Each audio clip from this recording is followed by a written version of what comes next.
All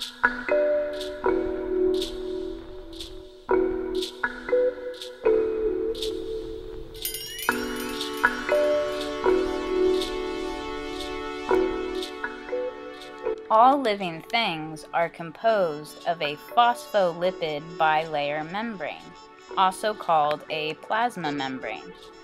This consists of a hydrophobic tail and a hydrophilic head. Hydrophobic means water-hating, and the tail is nonpolar, consisting of two fatty acids. Hydrophilic means water-loving, and so the head is attracted to water. In the fluid mosaic model of the cell, there are cholesterol located throughout the cell to help give it fluidity and structure. Interesting fact, most bacteria cells do not have cholesterol. There are also peripheral and integral proteins, as well as carbohydrates and glycolipids on the surface of the cell. Also, there are hormone receptors and other types of receptors. The most important concept when we're talking about membrane transport is diffusion. This is a passive transport of small molecules such as water, which can diffuse across the cell membrane. Another type of passive transport is a channel-mediated, where a protein supervises this transport. There can also be carrier-mediated, where you need a certain type or size of molecule to fit into the protein. When it does fit, it's like a lock and key. This causes a mechanical change in the protein, which then allows this molecule into the cell. Now, if you're doing this movement across a concentration gradient, it's going to require energy, or ATP, adenosine triphosphate. Anytime we use energy, this is called active transport.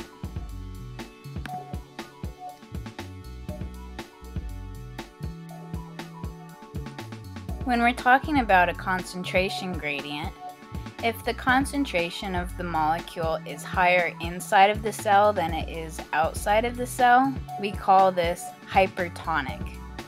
And through diffusion, the molecules are going to begin to move outside of the cell. If the concentration is higher outside of the cell than it is inside of the cell, then we call this hypotonic. And through diffusion, the molecules are going to move back into the inside the cell. This is going to go back and forth until there is an equal concentration on both sides. This is called being isotonic.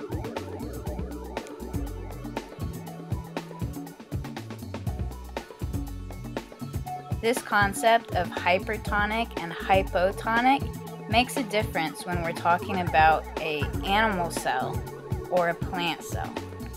Remember last week how we learned that the biggest difference between an animal and a plant cell is that a plant cell has a cell wall.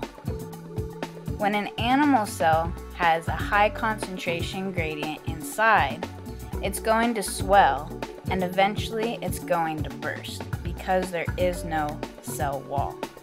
But in a plant cell, there's a cell wall that will prevent the cell from bursting. This is why when you pull a carrot out of the fridge, it is nice and crisp. It has turgor. The plant cells are full of water. But if you leave that carrot outside for a couple days, it gets limp and there's no longer any crisp. It has lost its tensegrity.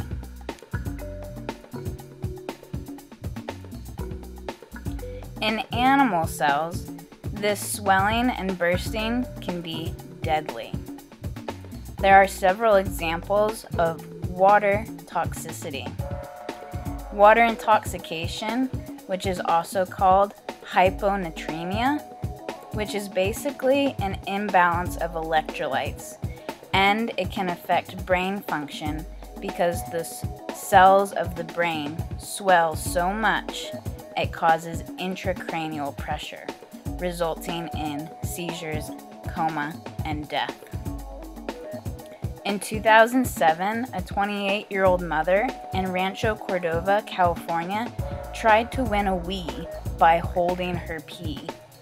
This radio station was warned by nurses but continued to hold the dangerous tournament.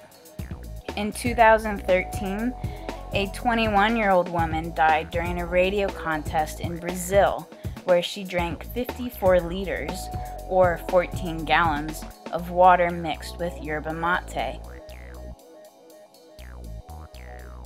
In 2005, a fraternity hazing at CSU Chico went wrong when a 21-year-old was forced to drink excessive amounts of water. Even though he urinated, he drank so much water that he died of water poisoning.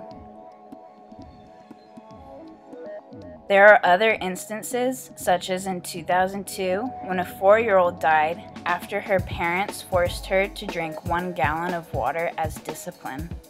And frequently, at music festivals, people taking MDMA or ecstasy drink too much water because of the urges of drinking water brought on by the drugs. And unfortunately, when you are in a state of water toxicity, one of the side effects is thirst, which is going to make the condition worse. Water is the least toxic compound that we know, with an LD50 of 90 milliliters per kilograms in rats. But remember that toxicity is dose dependent, not substance dependent. The only way to treat this is by giving an IV of a hypertonic solution of electrolytes to try and balance this out. This water toxicity is resulting from osmosis, which is passive diffusion of water or solutes. Factors affecting the rate of diffusion include the size and molecular weight, the charge of the compound or molecule, the solubility in fats, and the steepness of the concentration gradient.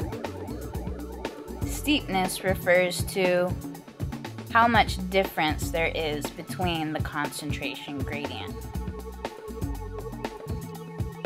It's interesting to note that you cannot see the bilipid membrane under a compound microscope. However, we can see examples of the movement and use of vesicles, which are basically ways of the cell to get large molecules that cannot be transported through a protein. A vesicle is basically when the cell wraps itself around this molecule or compound, pinching off a piece of the bilayer membrane. When the movement of the vesicle is bringing something inside the cell, this is called endocytosis.